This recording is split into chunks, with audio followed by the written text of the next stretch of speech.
Picture yourself in a drafty medieval hall, the kind with flickering torches spitting shadows on stone walls that smell of damp earth and old secrets. You're huddled under a scratchy wool blanket, the air sharp with the tang of wood smoke and stale ale. Outside, a winter wind howls like a cheated merchant, but in here the stories are what keep you warm. Tonight we're diving into the darkest corners of the Catholic Church, where the papal crown sat on heads not destined for halos. These weren't shepherds of souls. Oh no, they were wolves in mitres. Men who turned the Vatican into a stage for greed, lust and betrayal. From orgies that'd make a Roman emperor blush to schemes that toppled empires, the worst popes in history prove one thing even the holiest seat can cradle a sinner. So dim your lights, maybe crack a window for that crisp night air, and let's unravel these tales together.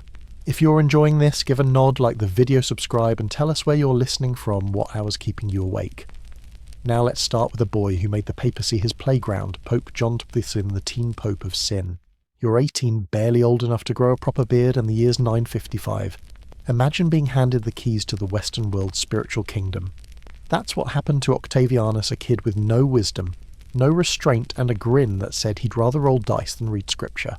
His father, Albrecht II of Spoleto, was a Roman bigwig who on his deathbed strong-armed the nobles into crowning his son as Pope John XIII. No divine calling here, just a family power grab. The kid didn't see St. Peter's throne as a sacred duty. It was a shiny new toy, and he played rough. Roman chroniclers, usually tight-lipped about their leaders, couldn't hold back. They whispered that John turned the Lateran Palace, the Pope's own home, into a den of vice so wild it'd make a sailor blush. Prostitutes strolled through chambers where saints once prayed. Priceless relics meant to inspire devotion were pawned off to bankroll his parties. Instead of chanting psalms, John was toasting pagan gods with a goblet of wine, gambling with bishops who probably cheated worse than he did. But it wasn't just debauchery. John's recklessness stirred a political hornet's nest. He had a knack for picking fights with the wrong people, like Holy Roman Emperor Otto I, a man not known for patience. Their alliance was supposed to keep Rome stable, but John, sneaky as a fox in a henhouse, started whispering deals with Otto's enemies. Bad move. Otto marched on Rome boots, thumping like thunder, and called a synod to drag John's sins into the light. The bishop's accusations read like a crime novel, simony selling church offices for gold. Murder probably more than once. Incest whispered behind closed doors. Even dabbling in demon summoning, though that might have been the clergy's flair for drama. Deposed in a heartbeat, John didn't slink away quietly. He rallied Roman mobs as loyal to chaos as he was and clawed his way back to power. His comeback was bloody enemies, mutilated bishops executed the city a chessboard for his revenge. Then, in 964, just as quick as his rise, John's story ended with a scandal fit for a tavern tale.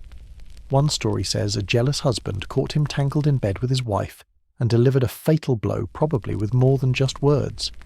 Another claims a stroke felled him mid-sin, his heart giving out under the weight of his vices. Either way, at barely 27, John XIII was gone, leaving a papacy not just stained but practically defiled. His name echoes through history like a warning bell. Power in the wrong hands burns fast and leaves scars. Want to keep going? We've got more rogues to unmask, so stick around for the next twisted chapter. Now let's step into the 11th century, where the papacy's reputation takes another beating this time, from a man who treated the throne of St. Peter like a prize in a rigged game. You're in Rome, 1032, and the air's thick with the scent of olive oil lamps and whispered deals. The city's a pressure cooker of noble families vying for control, and one name rises above the rest. Theophylactus of Tusculum, better known as Pope Benedict IX. Barely out of his teens, some say as young as 20, this aristocrat's family plopped him onto the papal throne like a spoiled heir handed a kingdom. Virtue not on his radar. Chroniclers of the time, not exactly known for exaggeration, called his reign a disgrace to the church, a masterclass in corruption that'd make even John XIII wince. Benedict's Vatican wasn't a house of prayer. It was a playground for the depraved. Whispers spread of orgies within sacred walls where wine flowed freer than holy water. Accusations piled up like autumn leaves. Rape, adultery, even whispers of black magic, though that might have been the gossip mill working overtime. The Roman people, no strangers to crooked leaders, couldn't stomach him.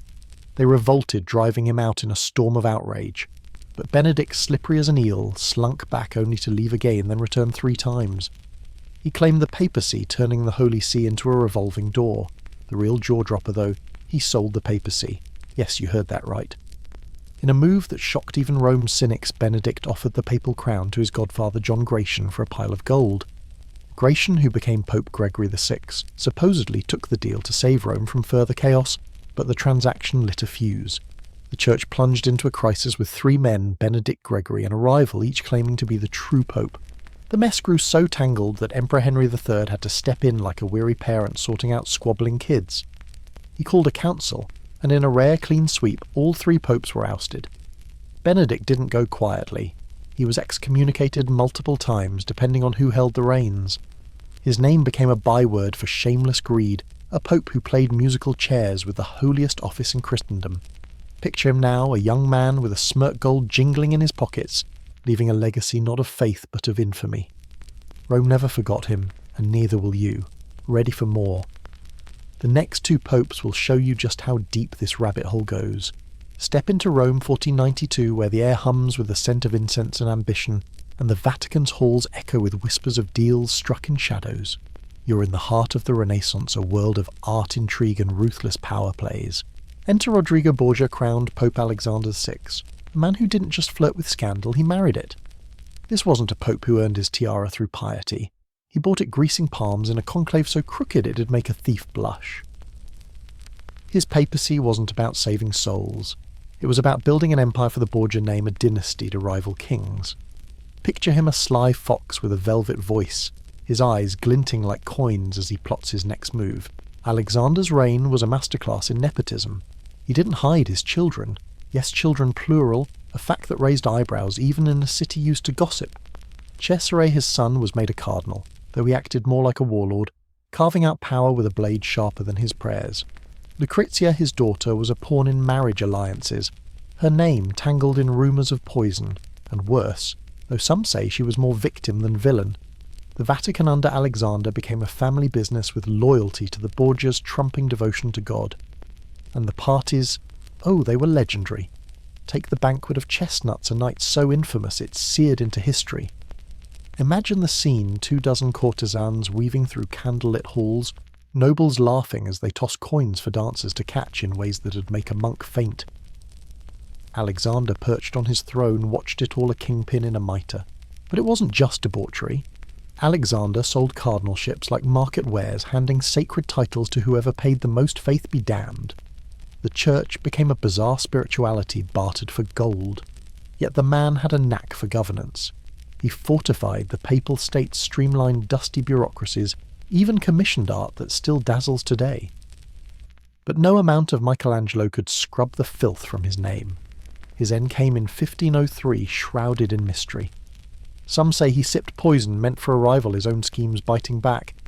Others claim disease bloated his body until it barely fit the coffin. Either way, Alexander VI's legacy is a stain that lingers, a pope who didn't just bend the church to his will, he weaponized it. His Vatican was a court of ambition where lust and power danced to deadly waltz. Ready for the next tale? It's a grim one and it's coming up. Now let's plunge into Rome 897, a city where the Tiber's stench mixes with the chaos of rival factions clawing for control. You're standing in the Lateran Basilica, its cool marble walls no match for the fevered tension in the air.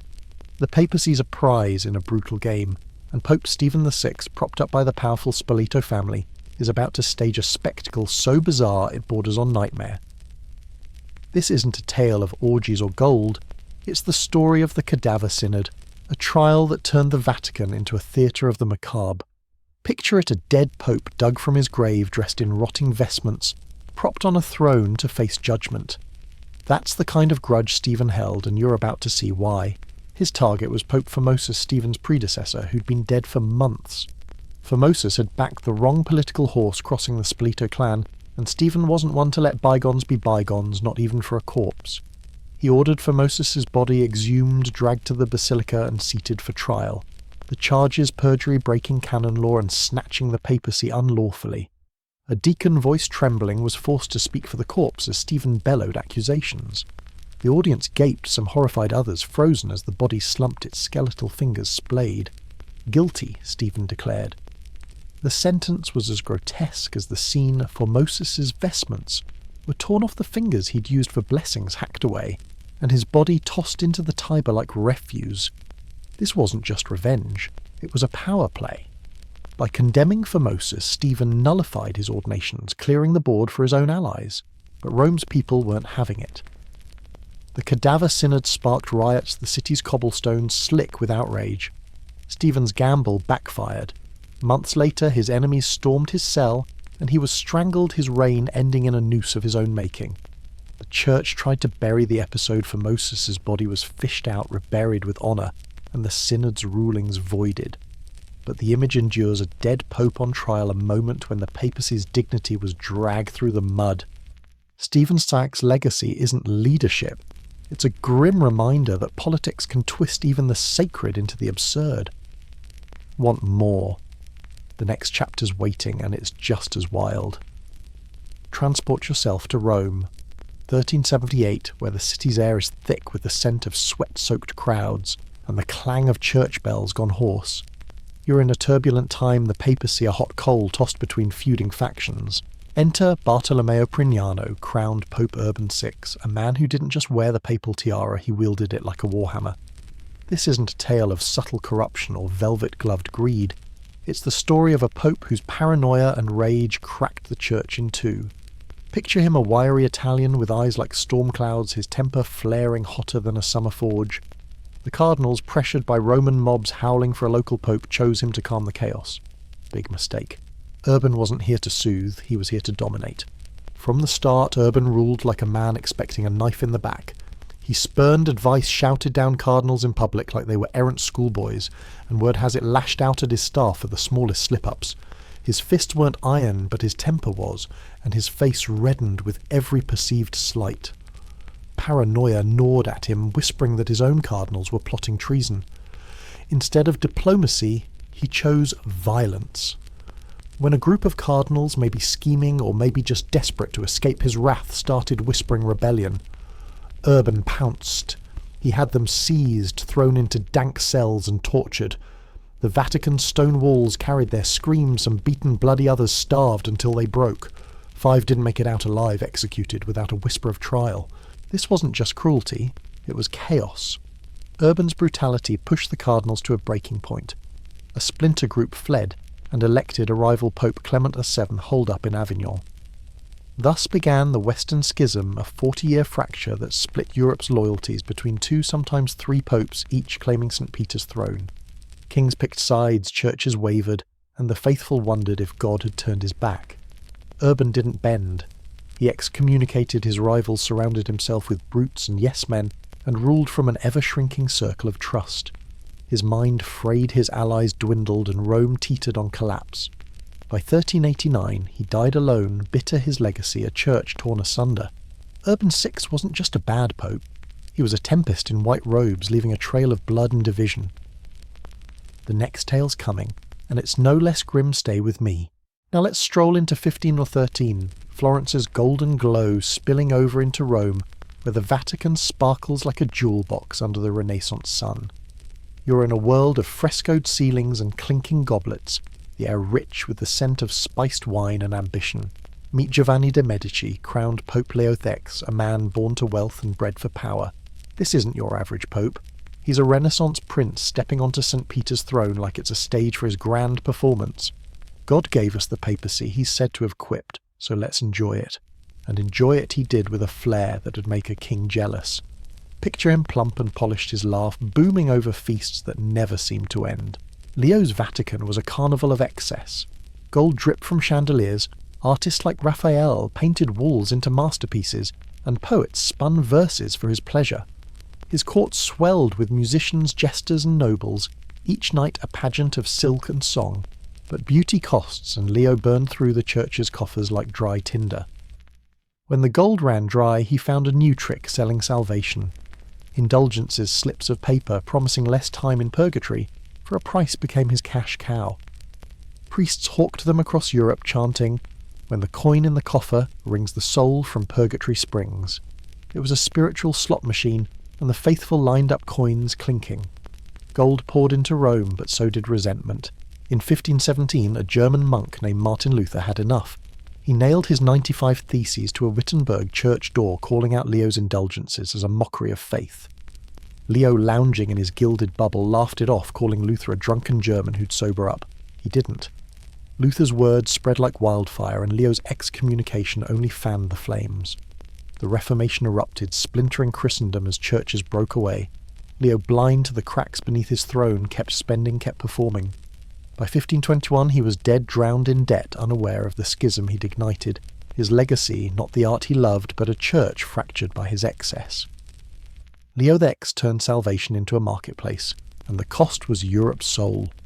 More scandals await ready for the next. Take a deep breath and step into Rome, early 10th century, where the city's a cauldron of power, plays its air heavy with the reek of the Tiber and the scheming of noble clans. You're in a time when the papacy isn't a beacon of light, but a prize in a blood-soaked game. Meet Pope Sergius III, a man whose name whispers through history like a curse. Crowned in 904 after a trail of assassinated rivals, he didn't just bend the church to his will, he broke it, ushering in an era so vile it's dubbed the pornocracy, the rule of harlots. Picture him a lean figure with a gaze sharp as a dagger striding through a Vatican that's more fortress than sanctuary. This is no tale of subtle sins, it's a saga of lust and iron fists. Sergius's reign was built on a scandal that shocked even Rome's jaded elite. Enter Marossia, a teenage noblewoman from the Theophylact family, Rome's shadow rulers. Chroniclers clutching their quills claimed Sergius took her as his mistress, their affair sparking whispers that echoed from taverns to cloisters. From this union came a son who'd later climb the papal throne as Pope John II. Yes, a pope fathered a pope, a twist that'd make a playwright wince. The Roman clergy muttered, the faithful grumbled, but none dared challenge Sergius's iron grip. He ruled like a warlord, stuffing the curia with loyalists and selling church offices to the highest bidder. The Vatican, meant to shine with spiritual glory, became a den of backroom deals and incestuous alliances, a family business for Rome's elite. His vendettas were as ruthless as his appetites. Sergius dredged up the ghost of Pope Formosus, the same corpse tried in the infamous Cadaver Synod, recondemning him to erase his legacy and bury his allies. It was politics, cloaked in holy robes, vengeance served cold.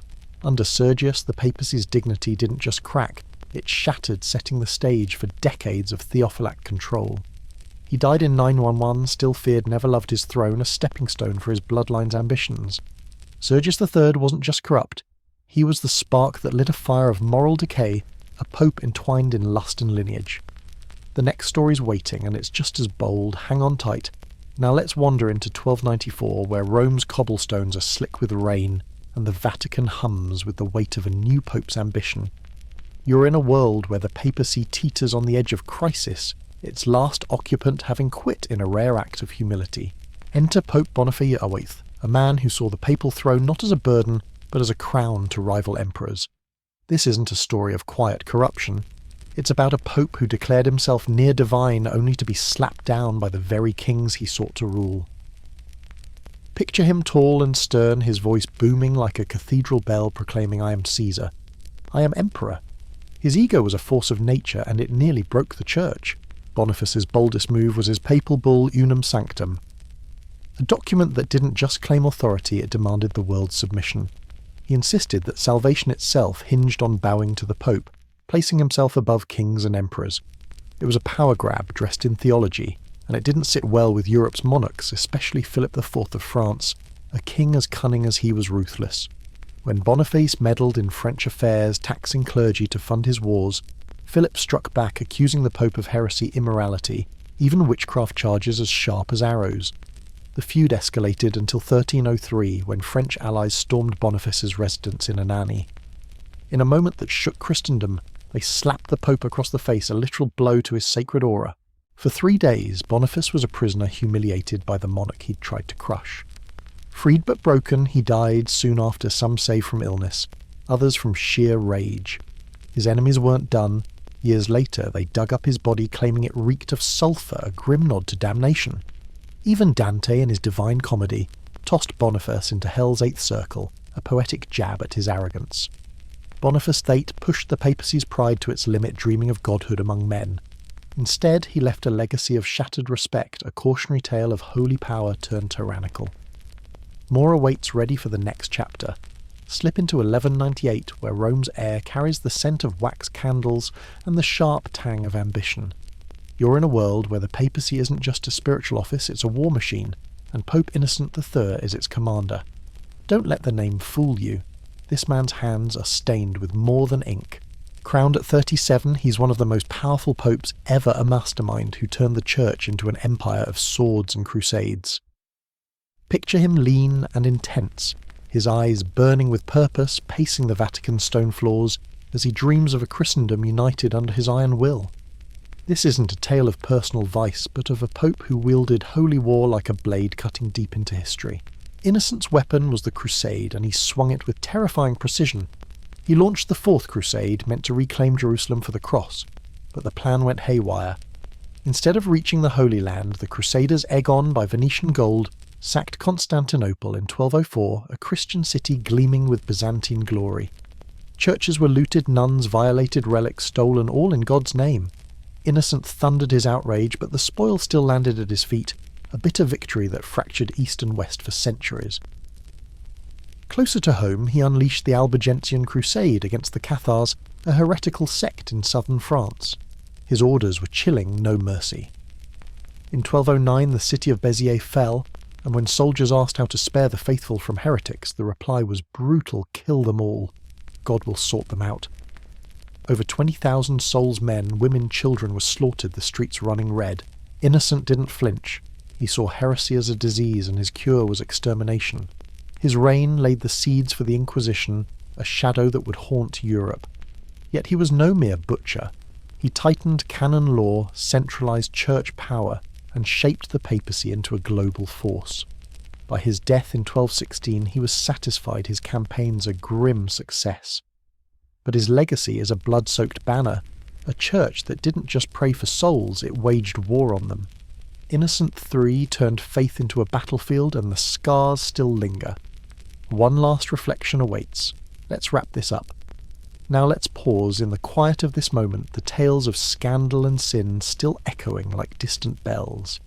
You're sitting by a hearth, the fire crackling softly, its warmth a faint comfort against the chill of history's shadows. We've walked through Rome's darkest chapters where popes wore crowns of corruption.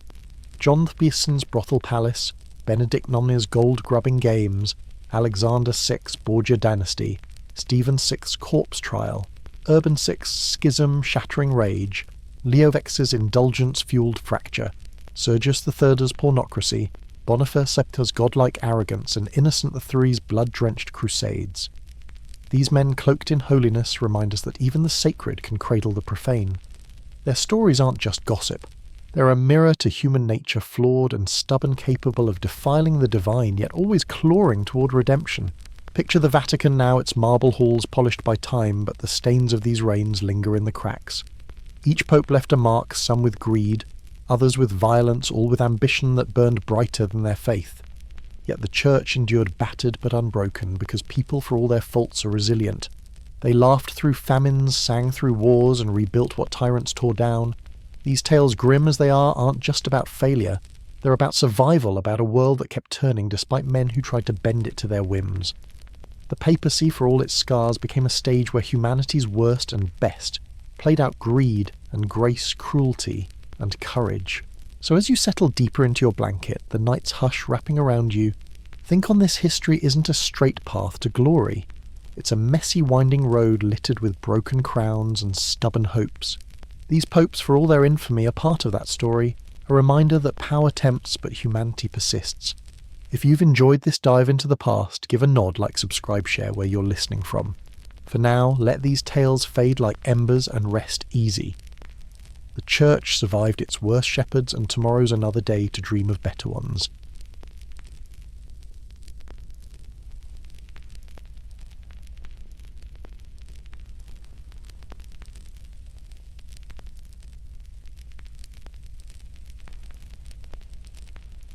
Close your eyes and imagine a desert night, the air cool and sharp, scented with dust and distant myrrh.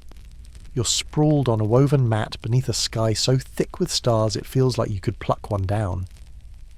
Somewhere nearby, a storyteller's voice hums low, spinning a tale older than the dunes. Tonight it's about a wonder that shouldn't exist. The hanging gardens of Babylon, a paradise conjured in a land of blistering heat. Picture it terraces stacked like steps to the heavens, dripping with emerald vines, palms swaying and water trickling through stone like a whispered secret. They called it one of the 7 wonders, a man-made Eden that laughed at nature's rules. But here's the kicker. Did it ever really bloom, or is it just a dream etched in ancient ink?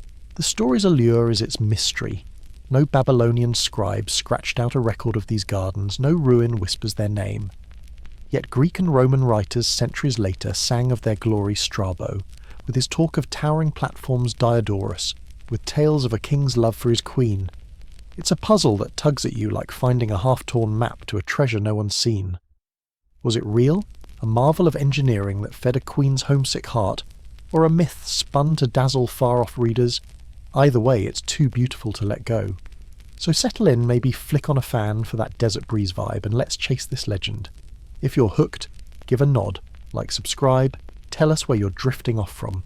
The sands of Babylon are calling, and we're just getting started. Now let's wander into Babylon's 6th century BCE, where the Euphrates River glints like molten silver under a sun that never quits. You're standing on a baked mud street, the air thick with the smell of roasting barley, and the buzz of a city that feels alive, unyielding. Babylon isn't just a place. It's a boast, its walls wide enough for chariots to race its Ishtar gate, shimmering with blue tiles and golden lions that snarl at the horizon. Temples scrape the sky. Ziggurats loom like man-made mountains, and everywhere you look the city shouts its glory. At its heart stands Nebuchadnezzar's II, a king whose name rolls like thunder, a conqueror and builder who made Babylon the jewel of Mesopotamia. This is his city, and maybe, just maybe, the cradle of those fabled gardens. Nebuchadnezzar's the kind of ruler who reshaped the world with sheer will. He rebuilt palaces that dazzled strung canals to tame the desert, and left his name on every brick as if daring time to forget him. But the story's sweetest whisper is this: he loved a woman, Ametis, a queen from Media's green hills, far from Babylon's endless dust. Homesick, she wilted in this flat, scorched land, her heart yearning for the forests of her youth. So the tale goes, Nebuchadnezzar built her, the hanging gardens a love letter in stone and water. Not some backyard grove, but a marvel of terraces stacked high, bursting with palms, figs and vines that cascaded like green waterfalls. Water defying gravity flowed through channels to feed this impossible hill, a feat to rival the gods. It's a story so tender it almost aches, yet no Babylonian tablet confirms it. Still in a city this bold under a king, this grand, you can't help but wonder if love really bloomed where it shouldn't have. The next part's coming, let's see how they might have pulled it off. You're still in Babylon's 6th century BCE, standing at the base of a structure that defies the desert's harsh grip. The sun's a hammer overhead, the air shimmers with heat, yet before you rises a marvel that feels like a fever dream, the hanging gardens if they ever stood. Imagine terraces piled high, each one a slice of paradise draped in greenery that shouldn't thrive here. Palms rustle vines, spill over edges like green rivers, and the scent of blooming myrrh tickles your nose. But what steals your breath is the water trickling glistening, flowing through stone channels in a land where rain's a rare guest. This isn't just a garden, it's a triumph of human cunning over nature's stingy hand. How'd they do it? Let's pull back the curtain. Building a mountain of gardens in a flat, scorched desert took more than ambition, it took genius. The terraces Greek writers like Strabo tell us were stacked on vaulted brick foundations sealed with asphalt to hold the weight of deep soil. That soil wasn't just dirt. It was thick enough to cradle full-grown trees, their roots drinking deep while the sun baked the world above. But the real magic was the irrigation. Picture this: no electric pumps, no modern pipes, yet water climbed from the Euphrates to the highest terrace. How? Maybe an Archimedean screw a spiral tube turned by hand or foot, hauling water upward like a tireless mule. Or perhaps a chain of buckets endlessly looping, tended by workers whose sweat kept this Eden alive. Hidden channels snaked through the stone-feeding streams that cascaded down a living machine cloaked in leaves. To those who saw it or believed they did, it must have looked like sorcery, a forest floating in the air. For us, it's a nudge to rethink what ancient minds could dream and build. The next piece of this puzzle's darker. Let's dig into the silence. Now let's sit in the shade of a tamarisk tree, The Babylonian sun softened by its feathery leaves, and ponder a mystery that clings like dust to this tale. You're surrounded by the hum of a city that loved to brag Babylon, with its towering ziggurats and inscribed bricks shouting Nebuchadnezzar's name. Yet when it comes to the Hanging Gardens, there's a deafening quiet. No clay tablet, no royal boast, no priestly record mentions a terraced paradise rising above the city. The Babylonians, meticulous as tax collectors, wrote about crops' temples, even the width of their walls, but this wonder, not a whisper. It's like finding a blank page in a book that's otherwise crammed with ink. Why the silence? Nebuchadnezzar's inscriptions are everywhere, crowing about palaces and gates, yet none claim a garden built for love. His scribes, who noted the mundane and the divine, skipped this marvel entirely. Maybe the gardens vanished early, crumbling before anyone thought to record them. Or perhaps they never stood in Babylon at all. Some whisper the Greeks got it wrong, mixing up Babylon with Nineveh, where Assyrian king Sennacherib bragged of aqueducts and lush palace gardens. Could the Hanging Gardens be a mislabeled memory, a tale told by foreigners who never saw the Euphrates? It's a nagging doubt like a pebble in your sandal. Yet the absence of proof doesn't kill the dream. Myths grow where facts falter, and this one's too vivid to fade. The Greeks' tales are next. Let's see what they add to this enigma. You're lounging in a Greek agora, now 1st century BCE, the air buzzing with philosophers' debates and the clink of amphorae in the market. The sun's warm on your shoulders, carrying the scent of olives and sea salt. You overhear a geographer Strabo spinning tales of a far-off wonder, the Hanging Gardens of Babylon, a marvel he's never seen but describes with a poet's flair. Picture his words, terraces rising like a stairway to the gods' stone pillars, cradling lush greenery water hoisted from the Euphrates by some clever contraption, maybe a spiralling screw. Another voice, Diodorus Siculus, chimes in, painting a vivid scene, wide walkways, trees rooted in deep earth, all built by a king to soothe his queen's longing.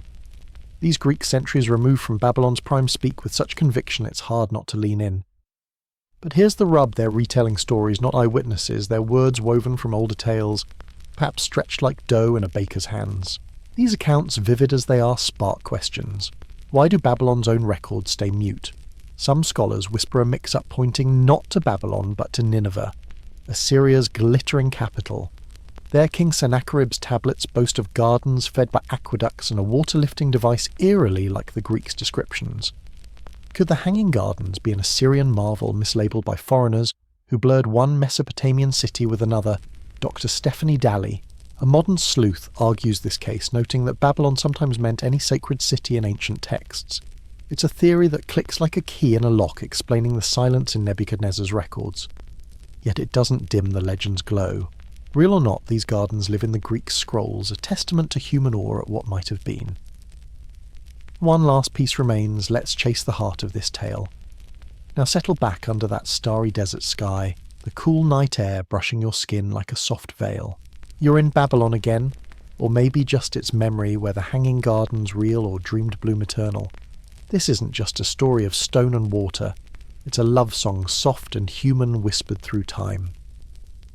Picture Nebuchadnezzar too, a king who tamed empires gazing at his queen, Amitis her eyes dim with longing for Media's green hills. Babylon's dust choked her dreams, its flat horizons a far cry from her forested home. So the legend goes, he built her a miracle, a mountain of gardens, terraces cascading with vines, figs and palms, water singing through channels to defy the desert's thirst. Not for glory, not for gods, but for her to ease the ache of a heart far from home. No tablet names. Amitis, no record proves her sorrow, but the tale endures because it feels true.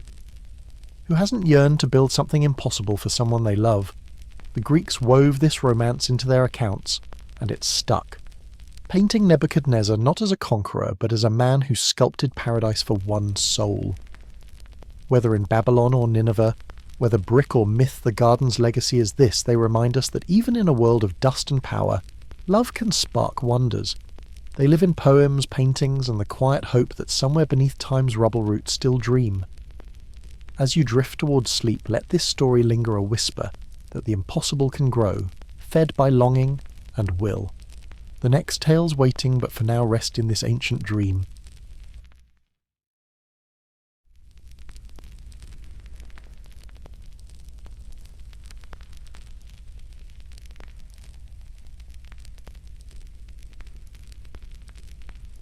Imagine yourself in a bustling ancient market, the air thick with the scent of sun-warmed grain and sweat-soaked leather.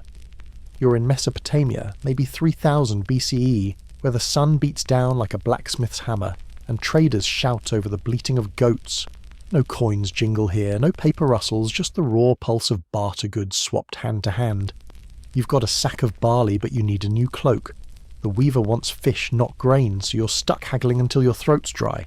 That's life without money, a tangle of wants and needs as frustrating as a knot you can't undo. But humans, stubborn as ever, found a way to loosen it. Settle in, maybe grab a cool drink to mimic that river breeze, and let's trace how trade birthed the first whispers of currency. Barter's fine until it isn't. You can't carry a cow to market, and good luck splitting a sheep for a handful of figs. So people got clever.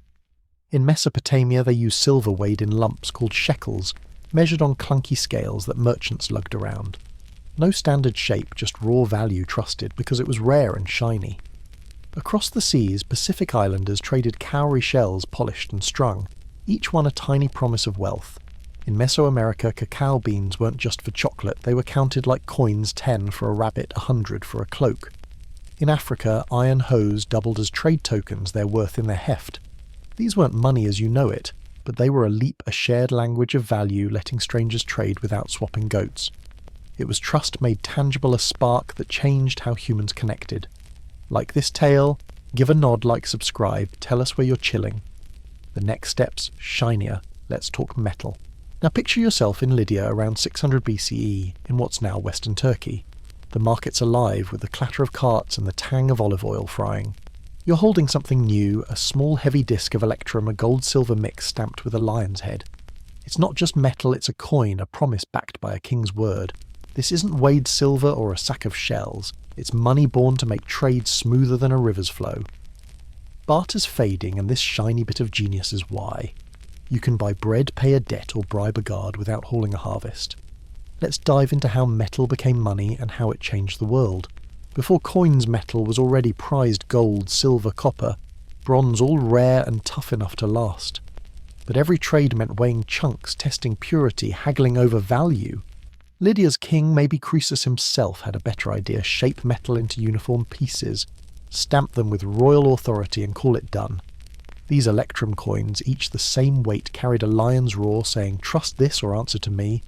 The idea spread like wildfire. Greek city-states minted their own Athens with owls, Corinth with Pegasus, each coin a badge of pride. Persia's Darius II stamped his face on gold darics linking Egypt to India with one trusted currency. In China, bronze coins shaped like spades or knives gave way to round discs with square holes strung on cords like wearable wealth. Coins weren't just trade tools, they were power, each one whispering a ruler's name across markets. From this spark, empires grew, armies marched, and trust became a thing you could pocket. Ready for more? The next tale's about Rome's coinage empire, stay tuned. Step into Rome, 2nd century BCE, where the forum hums with the clink of metal, and the scent of fresh-baked bread mingles with sweat from the midday crowd.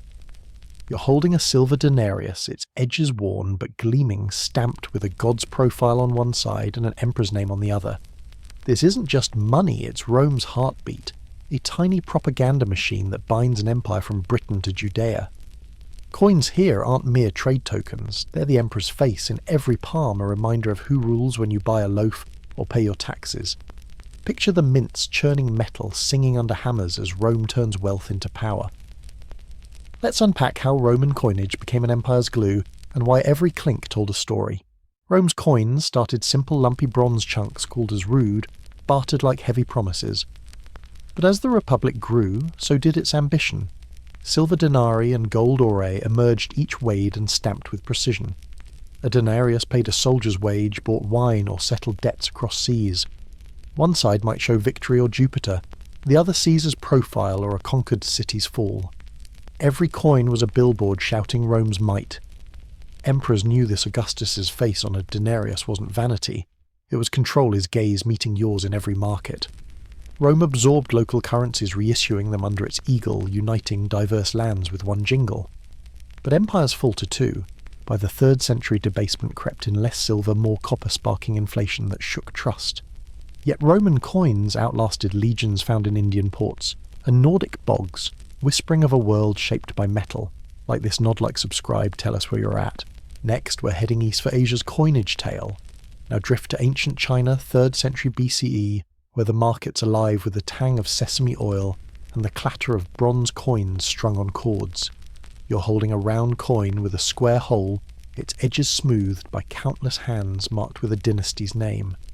This isn't just money, it's a philosophy, the circle for heaven, the square for earth, uniting cosmic order in every trade. Across Asia, from China's dusty roads to India's silk ports, currency wasn't just about buying, it was identity, ritual stability. While Rome's coins screamed conquest, Asia's whispered tradition. Picture merchants along the Silk Road swapping Chinese bronze for Persian silver, their coins carrying stories as far as their caravans. Let's explore how Asia's money shaped a world of its own. In China, money evolved from tools, spade-shaped knife-like bronzes, into round coins under the Qin dynasty. These Ban Liang coins, strung in loops, were carried like portable wealth, their square holes a nod to cosmic balance. Unlike Rome's ever-changing faces, Chinese coins stayed steady across centuries, a quiet promise of order. In India, by the 6th century BCE, silver punch-marked coins bore symbols, suns, elephants' hills, not kings' faces, tying trade to nature and faith. Along the Silk Road, these coins mingled with Roman denarii and Persian darics, linking east and west in a glittering web. Coins weren't just cash. They were offerings buried with ancestors or gifted to gods. China's system especially outlasted empires, its bronze enduring while Rome's silver faded. These coins weren't just metal, they were Asia's soul, traded, trusted, timeless. Ready for more? The next part's about paper money's birth. Stay with me. Picture yourself in a Tang Dynasty market 7th century CE, where the air hums with the scent of mulberry bark and sizzling dumplings. You're in Chang'an, China's beating heart, clutching a slip of paper stamped with red seals, lighter than the bronze coins clinking at your waist. This isn't just a note, it's a promise, a new kind of money that's about to change the world. No heavy sacks of metal here, just a whisper of ink that buys silk or settles debts across deserts. While Europe's still lugging silver, China's merchants are trading trust on paper. Let's dive into the birth of paper money, a leap so bold it feels like alchemy. Coins worked, but they were a pain, bulky, jangling, a thief's dream. Traders crossing the Silk Road needed something easier, so wealthy merchants started issuing promissory notes. Deposit your gold here, carry this paper, cash it later. Simple, smart, and safe. By the 11th century, the Song dynasty saw the potential and made it official. Enter Jiuzi, the world's first government-backed paper currency, printed with intricate designs and expiration dates to foil fakes. These notes flew through markets light as a breeze, fueling trade from rice paddies to port cities. But paper's only as good as the trust behind it. Overprint and value plummets. Lose faith, and it's just kindling. When Marco Polo saw this system centuries later, he gaped, paper rivaling gold. To him it was magic. To China it was logic. Money isn't metal, it's belief stamped and shared. Like this tale, nod, like, subscribe, tell us where you're drifting off. Next, we're banking on the future, stay tuned. Now fast forward to medieval Baghdad, 9th century CE, where the souk pulses with the aroma of saffron and the rustle of parchment. You're a merchant, your gold safe, with a trusted banker who hands you a note, a promise you can redeem in Damascus weeks away. This is banking's dawn, where money moves not as metal but as trust scribbled on ledgers. From these roots grows a world where wealth zips across continents, no coins required. Picture Florence's Medici lending to kings, or today's phone tap buying coffee with a beep. Money's gone invisible and it's reshaping everything. Let's trace how banks and digital currency turned value into a ghost you can spend. Banking started small Mesopotamian temples storing grain, Greek moneylenders swapping coins. But by the medieval era, Islamic cities and Italian hubs like Venice turned it into an art. Deposit gold in Cairo, get a credit note, trade it in Cordoba. It's like a check, but centuries early. The Medici didn't just store wealth, they multiplied it, funding wars and voyages with promises. This was the big shift. Money didn't need to be physical. A ledger entry, a nod of trust, and you're trading. Fast forward to now and it's all code. Your bank balance lives on servers zipping globally in seconds. Cryptocurrencies like Bitcoin take it further, no bank, just blockchain math you can spend. But it's still trust, same as cowrie shells or Jiuzi. Tap your phone, buy a car, fund a dream, it's money as belief, weightless, timeless. Ready for more? The next tale's epic, let's sail to Troy.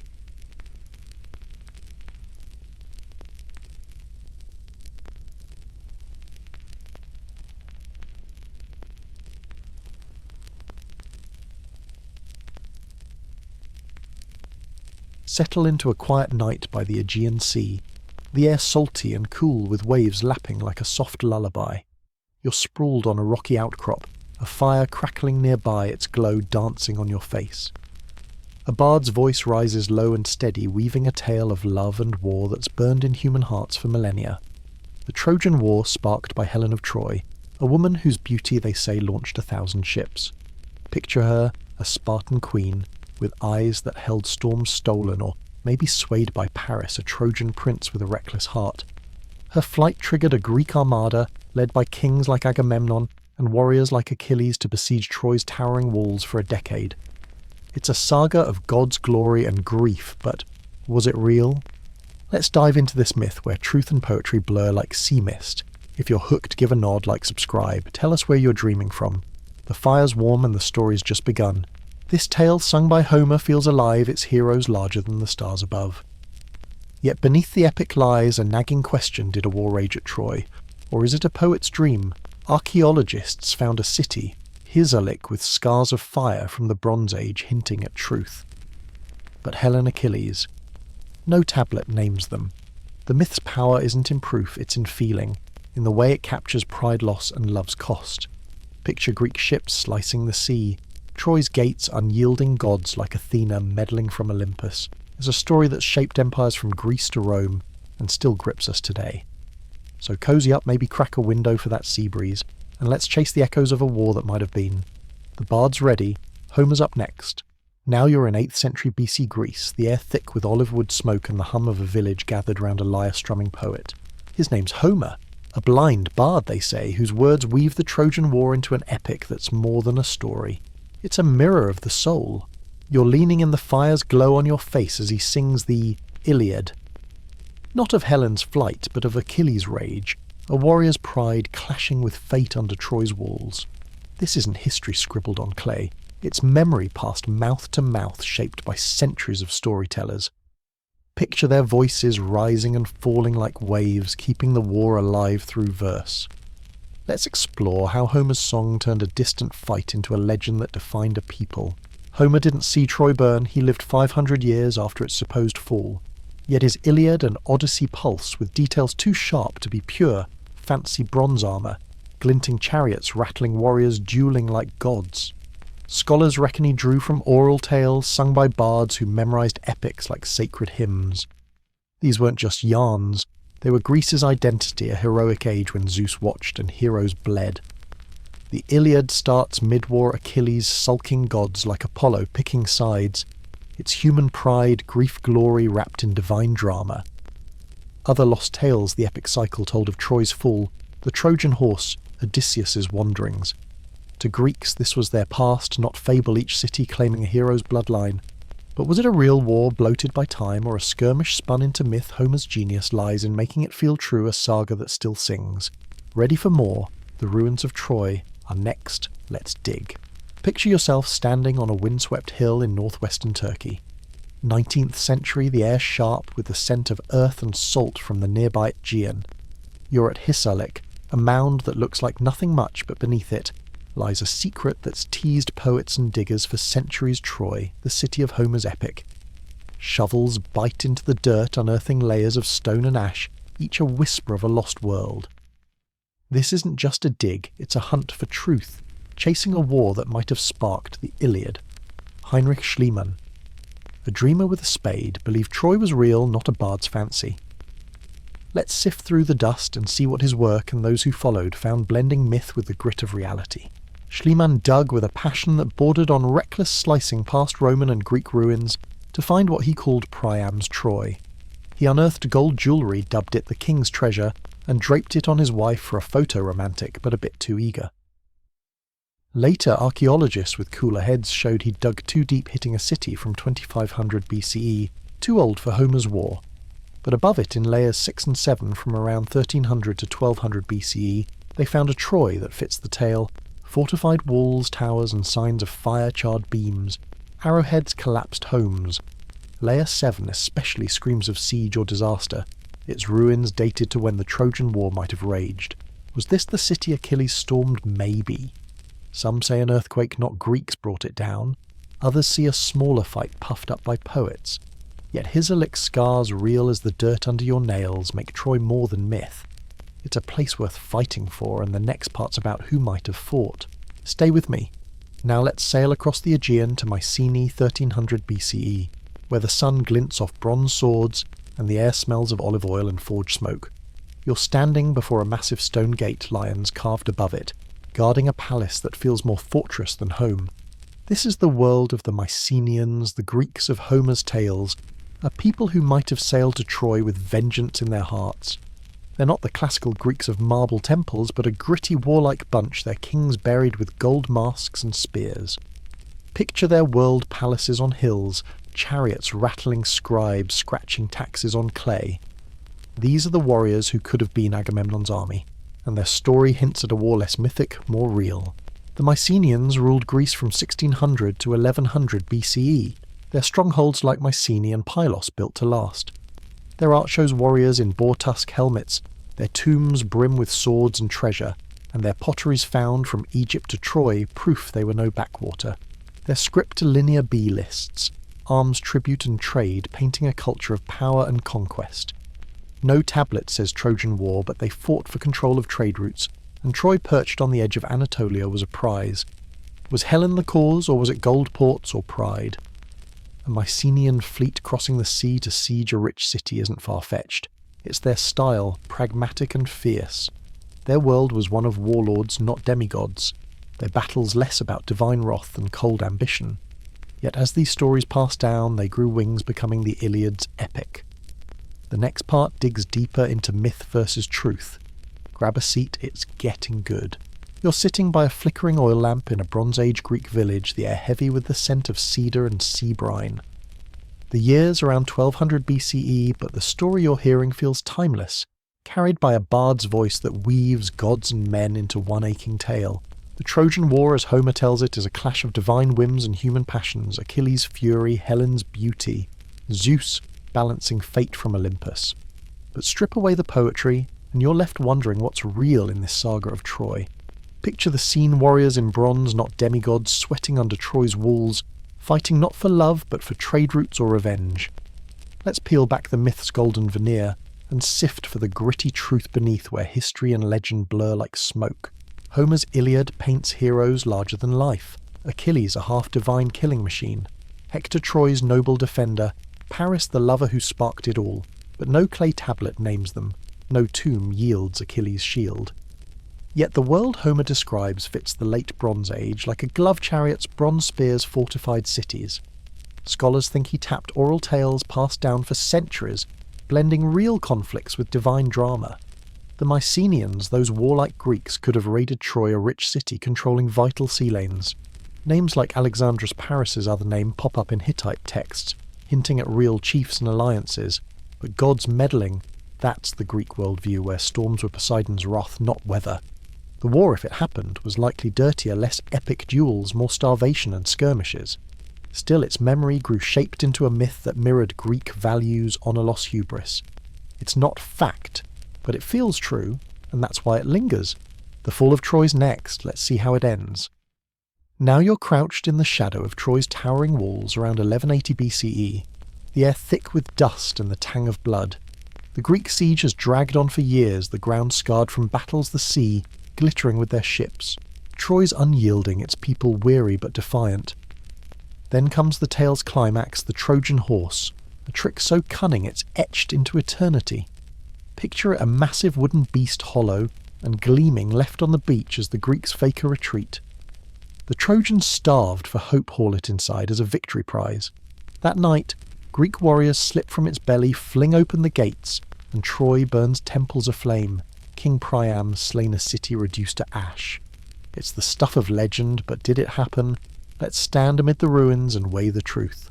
Homer's successors like Virgil spun the horse as a masterstroke, but archaeology at Hisalix Troy 7 tells a grimmer story. Around 1180 BCE, the city fell charred beams, broken walls, arrowheads scattered like grim confetti. Fire not fiction ended it. Yet no trace of a wooden horse survives, and why would it? Some say it's a metaphor betrayal from within, or a garbled memory of a siege engine. Others think an earthquake or revolt did the job later dressed up by poets. The real war, if there was one, was likely less grand Mycenaeans hitting a trade rival, not a divine vendetta over Helen. But the horse's genius is its symbol, a city undone by trust misplaced. Troy's fall marked more than one city's end. It closed the Bronze Age as palaces crumbled and trade routes faded. The story's power isn't in proof, but in its echo of loss and cunning. One last chapter awaits. Let's see what rose from the ashes. You're drifting on a ship off the Mediterranean coast, the air heavy with salt and the creak of oars, the embers of Troy's fall still smouldering in memory. It's the Bronze Age's twilight around 1100 BCE, and the Trojan War's end isn't just a city's ruin, it's a fracture in time rippling through centuries. The Greeks sail home, but victory's bitter. Picture Odysseus, clever hero, of the horse lost for a decade battling monsters, and God's wrath in Homer's Odyssey. Agamemnon the Greek king meets a blade at his wife's hand. Menelaus regains Helen, but their love's a cold shadow. Across the sea, a Trojan prince Aeneas flees the flames with his son and father, his journey to Italy birthing Rome's myth as Virgil's Aeneid sings. This isn't just a war's end, it's a saga that reshapes the world. Let's trace its echoes from ash to legend. Troy's fall, real or not, became a cultural anchor. In Greece, the war was no fairy tale, it was heritage, every city claiming a hero's blood. Athens and Sparta spun it into plays like Euripides, questioning if Helen's beauty masked greed. Rome, craving roots, claimed Trojan survivors as ancestors, Julius Caesar boasting Venus's lineage through Aeneas. This was myth as power, tying empires to a heroic past. Hisalix ruins hinted a real collapse, fire war or quake, but the story grew beyond clay and stone. It became a mirror, Achilles' rage reflecting pride, Hector's duty showing sacrifice, the horse warning of trust betrayed. Today, Troy lives in films, books, Helen reimagined as victim or rebel, Achilles as tragic hero. Its legacy isn't in facts, but in feeling a tale of love loss and resilience that still burns bright. As you drift towards sleep, let Troy's embers glow a reminder that stories outlast cities. All parts of this story are done, rest easy and dream of legends.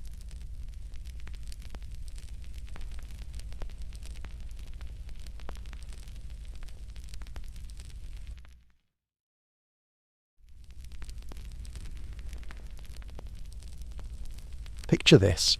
It's 1325, and you're jolted awake in a medieval village that makes your worst camping trip look like a luxury spa. Forget Hollywood's shining knights and fairy tale castles.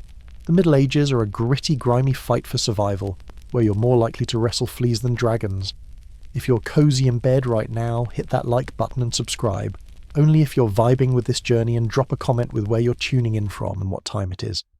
It's wild to see who's joining us from across the globe. Now dim the lights, maybe flip on a fan for that soft hum, and let's dive into a world that'll make you kiss your Wi-Fi router in gratitude. You blink awake, sprawled on a straw mattress that's more bug than bed, the air thick with the stench of damp hay and last week's goat. It's not a bedroom, it's a wooden hut, one room for you, your family, a couple of chickens and an army of insects throwing a rave. The church bell clangs outside a relentless medieval alarm clock that doesn't care if you got 3 hours of sleep. Your blanket, a wool slab unwashed since the last king's coronation, weighs as much as a small pony caked with grime and regret. No memory foam, no fluffy pillows, just a scratchy pile of misery that smells like it was dragged through a barn because it was. You're 22, which is basically senior citizen status here, and your body's already filing complaints. Your spine creaks like a haunted gate, your knees crunch like a sack of gravel, and stretching feels like a personal attack. The air's so cold it bites, and your bare feet hit a floor that's either slick with last night's rain thanks to the leaky thatched roof, or crusty with mystery substances you don't want to identify. Privacy, a myth. Your family's snoring beside you, maybe a random cousin who's been crashing since the harvest, all sharing this open concept nightmare. The smell's a brutal mix of stale ale, human sweat, and something you hope isn't mould, but deep down know it is. This is your morning in medieval Europe and it's not even 6 a.m. yet. You're never alone, fleas rodents, and the weight of survival are your constant crew. Congrats, you're alive. The bad news. That's the highlight of your day. So pull yourself from this haystack of horrors, because nature's calling, and it's about to get a whole lot worse.